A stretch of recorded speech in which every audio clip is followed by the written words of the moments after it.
Update! It's been another week. I have spent all week color correcting the episode 8 of the Platoon of Power Squadron. It's a web series we do here. Before I talk to you about color correction, I want to tell you that the episode is very close to done. I've been working on the credits for most of the day. It's funny, when we started this show, the credits were very easy to do. Special thanks were basically like our parents. All of the positions were just the same, 7 names over and over again, just for the various things that they did. Now, things have gotten harder to keep track of. I keep many little pieces of paper lists.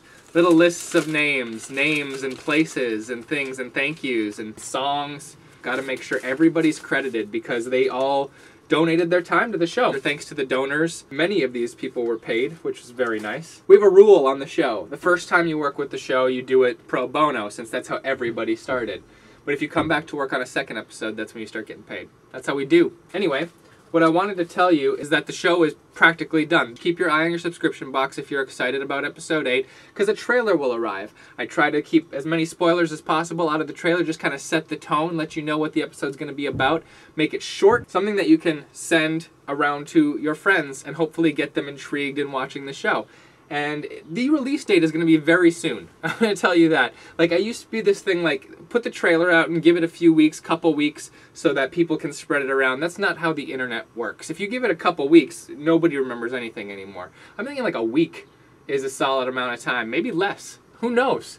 Who knows? Episode 8 is very soon, I'm going to tell you that much right now. Color correction. I've done a color correction post on here before, but it was super long time ago. Look how thin I was. The first time I learned about color correction. So that was me expounding on how awesome it was that Final Cut Pro had the 3-way color corrector. And also in that same update, I talked about Apple's color program. When I was just starting to use it, I was very excited. You have to be pretty good at seeing color correction in order to use Apple Color, though. And Apple Color I don't think even really exists anymore. I'm not sure. Then my buddy Joe, you may know him on the YouTubes as Van Awesome.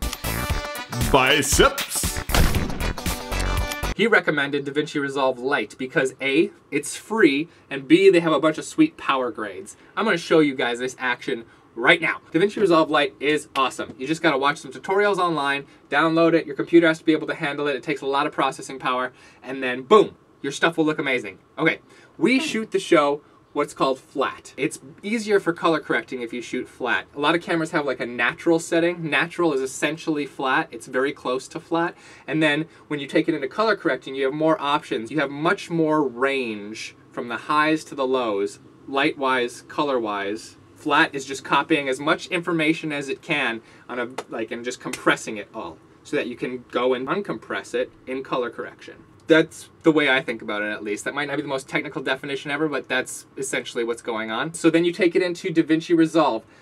That thing looks complicated, don't it? Right? You got your 3 color wheels down here, some boxes up here, and then a viewfinder. Like, all that stuff, it's a lot of information to take in, and it looks very difficult. All you need to know, any basic Resolve tutorial will tell you what this is all about. There's a bunch of things at the bottom. The 4th tab in.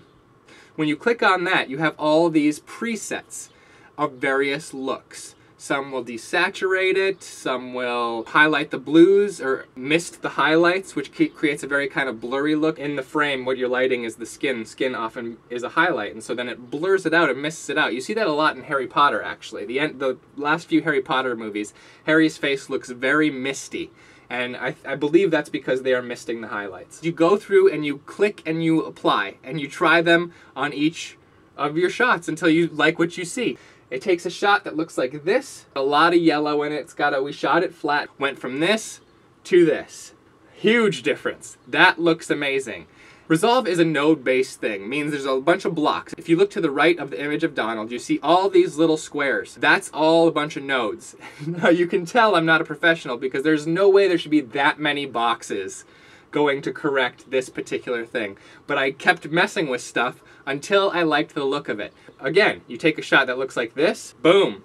Beautiful. Much fewer nodes. The second shot is much later in the episode than that first shot. Reacclimating myself to the program. Every time I come back to color correction, I have to relearn everything because it's been so long since I've done it. Anyway, I'm going to give you a little bit of a clue into what the nodes actually do. Let's take this shot here of Precious and Riley. We shot this flat. It already looks pretty good in the warehouse there. We just balanced for daylight, shooting flat. First node is just your image. You add a second node to it, it desaturates the image further. Just took a little bit of the color out of it. Desatch. I like the warehouse to look a little bit desaturated. The third node, that one adds a green tinge to the shadows in the frame. And then I really upped the contrast in the fourth box. That's what the final shot looks like. Awesome. Went from this to this. 4 nodes. Fantastic. So I've been doing that for a week. I just think color correction is so cool. I just wanted to give you an insight into DaVinci Resolve. So it is finally summer. Every day feels like summer here. Bright, shiny, warm. Eliza and I, each summer we have a couple things that we say, like, this summer I want to do this. We each choose a thing that we really want to do while it's summer. My thing is I want to drive south in Illinois a little bit to a covered bridge. There's this awesome looking covered bridge in Illinois. I want to go drive down and see that. Take a day. Maybe a couple days. Maybe like we'll stay overnight in a cheap motel there somewhere and just kind of hang out. Just see another place. What about you guys? If you had to choose just one thing that you wanted to make sure you got done this summer, what would it be? Let me know in the comments. I hope you guys have a good week. Keep an eye out for that trailer. It'll be coming out very soon, and I hope you guys have a good one. Catches.